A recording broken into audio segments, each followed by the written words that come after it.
নমস্কার বন্ধুরা, সকলকে কেয়ার কিচেন স্কুলে স্বাগত জানাই। আজকে আমি করে দেখাবো কড়াইশুঁটির কচুরি। এই কড়াইশুঁটি কচুরি করার জন্য আমি ময়দা নিয়ে নিয়েছি, আর এই ময়দার পরিমাণে যেটুকু নুন লাগে সেই নুনটা আমি দিয়ে দিচ্ছি।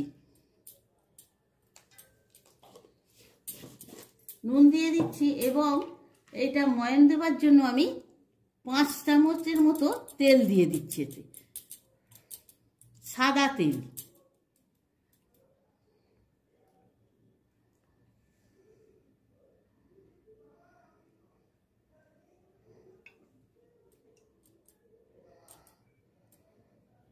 চা চামচের আমি 5 চামচের মতো তেল দিয়ে দিয়েছি। এই ময়দাটাকে মেখে আমি ফিরে আসছি। আমি একটা ভাজা মশলা তৈরি করে নেব। ভাজা মশলাটা তৈরি করার জন্য এই দেখুন, এই কটা লঙ্কা দিয়ে দিলাম, শুকনো লঙ্কা দিয়ে লঙ্কাটা একটুখানি খানিকটা একটু গরম হলে, কিছুটা লঙ্কাটা গরম হওয়ার পর যখন দেখবো লঙ্কাটা গরম হয়ে গেছে, তখন আমি লঙ্কাটাই এখন আমার গরম হয়ে গেছে। এরপর আমি এই পরিমাণ জিরে দিয়ে দিলাম। জিরেটা দিয়ে কিছুক্ষণ আমি নাড়বো। জিরেটা দিয়ে আমি কিছুক্ষণ নেড়ে নিলাম। নেড়ে নেওয়ার পরে একটুখানি জিরেটা 1 মিনিটের মতো নেড়ে নিলাম। নিয়ে তারপরে এই মৌরিটা দিয়ে দিলাম। মৌরিটাও একেবারে একটুখানি নেড়ে নেবো, 2-3 মিনিটের মতো নেড়ে নেবো। নেড়ে নিয়ে কিন্তু এটা কালো হবে না, সেব মাত্র একটু গরম হবে এবং করকরে মতো হবে। তখনই আমি বন্ধ করে দিয়ে গ্যাসটা এই গরম কড়াইয়ে রেখে দেবো। এই মশলাটা এইভাবে ভাজতে হবে। যদি খুব ভাজা হয়ে যায় তাহলে মশলা গুঁড়োটা কালো হয়ে যাবে। এটা সেব মাত্র একটু গরম করে নিতে হবে। মশলার রং কিন্তু বদলাবে না, দেখছেন যেরাম আছে সেরামই থাকবে। একটু গরম করে নিয়ে যদি এই মশলাটা এইভাবে গুঁড়োনো যায় তাহলে কিন্তু ভীষণ ভীষণ সুন্দর হবে। এইবারে আমি এটা মিক্সিতে দিয়ে মশলাটা গুঁড়িয়ে ফিরে আসছি।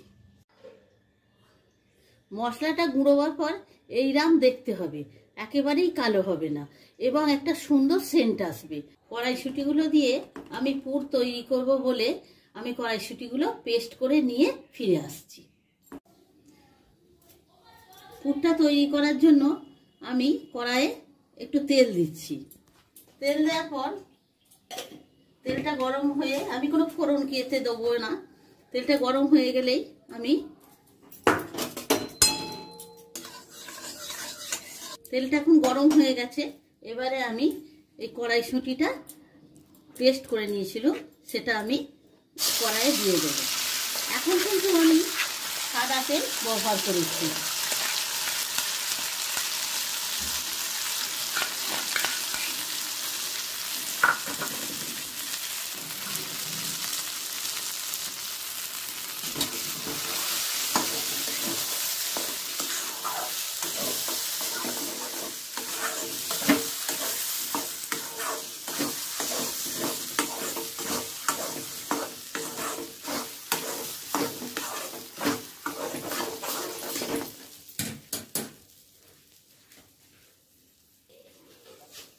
পুরটা তৈরি করতে যেটুকু নুন লাগে আমি নুন দিচ্ছি।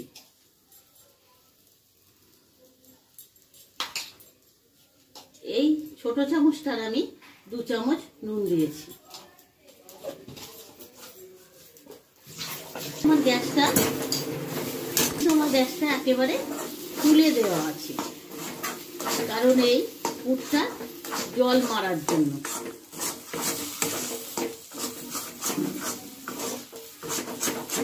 কনস্ট্যান্ট এইরকম নেড়ে যেতে হবে, না হলে তলাটা ধরে যাবে বা আটকে যাবে। কিছুটা এরকম টান হয়ে এলে দেখবেন যখন, তখন আমি এই 1 চামচ পরিমাণ পেস্ট দিচ্ছি। এতে একটুখানি আদা, একটুখানি রসুন, অল্প পরিমাণ একদম, আর গোটা গরম মশলা দিয়ে আমি বেটে নিয়েছিলাম। আমি গুঁড়ো গরম মশলা ব্যবহার করব না, সেই জন্য।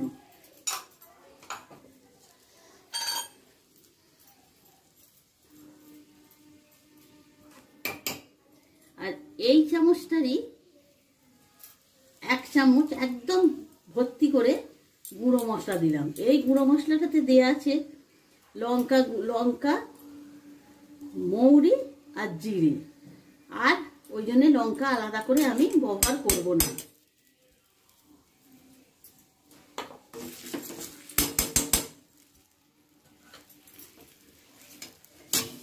দিয়ে এবারে আমি নাড়তে থাকবো।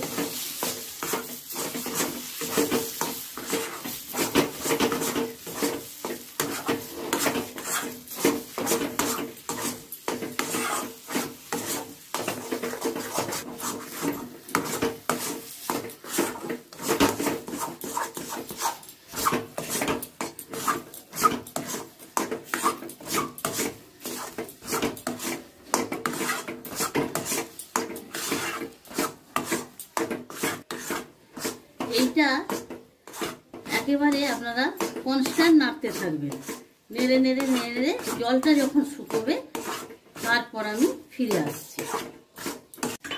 এইবার আমি চিনি দেবো। এই পুরটা চিনি না দিলে ভালো লাগবে না, যেটুকু পরিমাণ চিনি লাগবে আমি চিনি দেবো। আমি চিনিটা দিলাম কখন, যখন জলটা আমার কড়াইয়ের সব মরে গেছে তখন আমি চিনিটা দিলাম। চিনিটা দিয়ে এবার কিছুক্ষণ নাড়বো। দেখুন একেবারে টান হয়ে গেছে, আর কড়াইয়ের রং যেরকম সেই রঙের থেকে পুরো আলাদা হয়ে যাবে। তখনই আপনারা বুঝবেন এটা হয়ে গেছে। এবারে চিনি দিয়ে কিছুক্ষণ চিনিটা গলার জন্য আমাকে নাড়তে হবে। এখনো কিন্তু আমার গ্যাসটা একেবারেই খুলে দেওয়া। এইভাবে করবেন, দেখবেন ভীষণ খেতে সুন্দর হবে।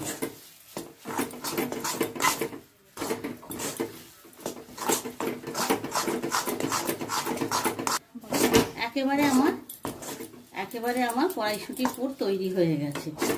এইবারে আমি গ্যাসটাকে নিভিয়ে দেবো। নিভিয়ে দিয়ে এতে আমি পুরটার পরিমাণ অনুপাতে আমি 1 চামচ হিং দিয়ে দেবো। হিংটা গ্যাসটা নিভিয়ে দেবো। যদি নিভিয়ে গ্যাসটা দেওয়া যায় তাহলে যখন আমি পুর দেবো সেই পুরের ভিতরে ভীষণ হিঙের গন্ধটা সুন্দর লাগবে। গ্যাসটা ওই জন্য নিভিয়েই হিংটা দিলাম। এবারে আমার একেবারে পুর তৈরি। আমি পুর করে একেবারে ফিরে আসছি। আমি কচুরিতে এবারে পুরগুলো ভরে নিচ্ছি। এবার ভরে নেওয়ার জন্য একটু যতখানি পুরটা বেশি লাগবে সেই জন্য আমি এরকম ডেলার পাক্কে পাক্কে, যাতে বেশি কচুরিতে যতখানি পুরটা বেশি দেওয়া যাবে তত কচুরিটা খেতে ভালো হবে, সেই জন্যে আমি এইভাবে কচুরিটা পুরে নিয়ে এইভাবে ভালো করে এটাকে মুখটাকে বন্ধ করতে হবে। এইভাবে বন্ধ করলে তাহলে আর ফেটে যাবে না।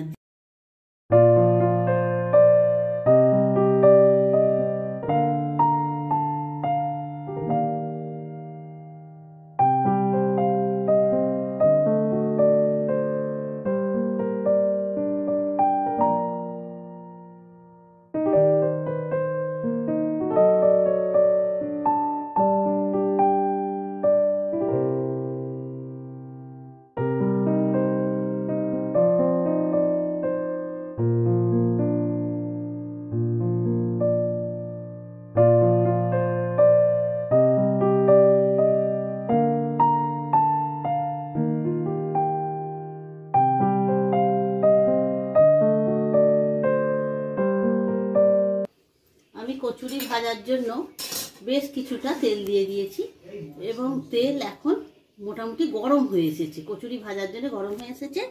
আমি কিন্তু এখানে সাদা তেল ব্যবহার করেছি। এইবারে আমি কচুরিটা গরম হয়ে গেছে যেহেতু আমি দিয়ে ভেজে দেখাচ্ছি আপনাদের। কচুরিটা আমি আগে বেলে নিয়ে এসে এবার ভেজে আপনাদের দেখাচ্ছি।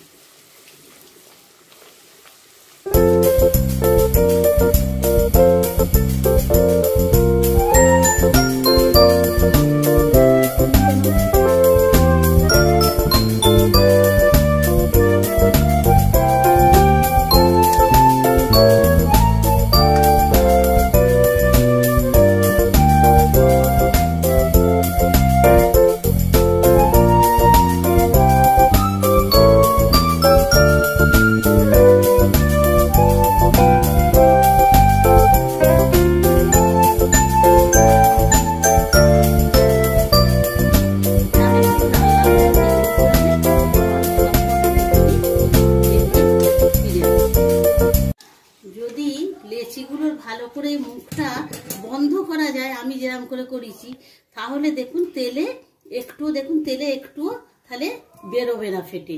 এইভাবে মুখটা বন্ধ করলে তাহলে কচুরিগুলো খুবই সুন্দর হবে এবং তেল একেবারে পরিষ্কার থাকবে। এই আমার কচুরি ভাজা হয়ে গেছে সব।